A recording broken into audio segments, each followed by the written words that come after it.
Hi hello అందరికీ welcome back to our YouTube channel explore with Sai.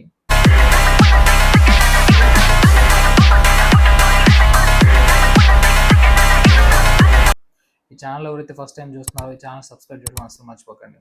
ఇండియాలో credit card users దాదాపు 9 కోట్లు దాటిపోయారు. కానీ ఆర్బీఐ రిపోర్ట్ ఏం చెప్తుందంటే చాలామంది ఫుల్ పేమెంట్ చేయట్లేదు అని. అది ఎక్కడి స్టార్ట్ అవుతుందంటే ఫస్ట్ శాలరీ పడగానే బ్యాంక్ నుంచి వెంటనే కాల్ వస్తుంది, sir life time free card అని చెప్పి. So life time free card అనగానే మనకు మంచి స్టేటస్లో అనిపించి మనం క్రెడిట్ కార్డ్ యాక్సెప్ట్ చేస్తాం. సో తర్వాత ఏం జరుగుతుంది, ఫస్ట్ స్వైప్ చేసినప్పుడు ఎలాంటి పెయిన్ ఉండదు, ఎందుకంటే మన అకౌంట్ నుంచి డెబిట్ అవ్వదు కదా. సైకాలజీలో దాన్ని పెయిన్ ఆఫ్ పేయింగ్ అంటారు. ఇక్కడ రియాలిటీ ఏంటంటే క్యాష్ ఇస్తున్నప్పుడు పెయిన్ ఉంటుంది, కానీ కార్డు స్వైప్ చేసేటప్పుడు మాత్రం అస్సలు పెయిన్ ఉండదు. సో దానివల్ల ఏంటంటే ఖర్చులు అలా మెల్లగా పెరిగిపోతూ ఉంటాయి. మినిమం డ్యూ అనే వర్డ్ ఒక బిగ్గెస్ట్ ట్రాప్, అదొక మాయ.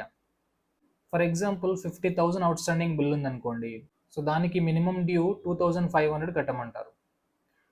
బట్ రిమైనింగ్ అమౌంట్కి సంవత్సరానికి 36% ఇంట్రెస్ట్ వేస్తున్నారు.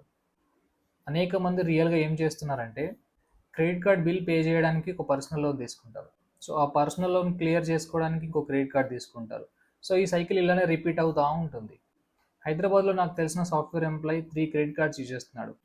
సో వాడికి టోటల్ అవుట్ స్టాండింగ్ వచ్చేసి 4 lakhs ఉంది. సో వాడి శాలరీ అంతా కూడా ఈఎంఐస్కే సరిపోతుంది. సో ఆఫర్స్ మిస్ అవ్వకూడదని చెప్పేసి అమెజాన్ ఫెస్టివల్, ఫ్లిప్కార్ట్ ఫెస్టివల్ ఇలా సేల్స్ జరుగుతూ ఉంటాయి, కరెక్ట్. సో ఆ సేల్స్లో క్రెడిట్ కార్డ్స్ వాడుతూనే ఉంటాడు. క్రెడిట్ కార్డు వాడడం తప్పేం కాదు, బట్ ప్రాపర్ డిసిప్లిన్ లేకపోతే కనుక అది సైలెంట్ కిల్లర్లా మారిపోతుంది. మీరు చూసే ఉంటారు, చాలామంది క్రెడిట్ కార్డ్ బిల్స్ పే చేసుకోలేక చాలామంది చనిపోయారు. సో ఇక్కడ రియాలిటీ మనం తెలుసుకోవాల్సింది ఏంటంటే మనం కార్డ్ని యూజ్ చేస్తున్నామా లేదంటే మన ఫ్యూచర్ని స్వైప్ చేస్తున్నామా? ఆన్సర్ తెలిస్తే కమెంట్ చేయండి. మరొక వీడియోతో మళ్ళీ కలుద్దాం.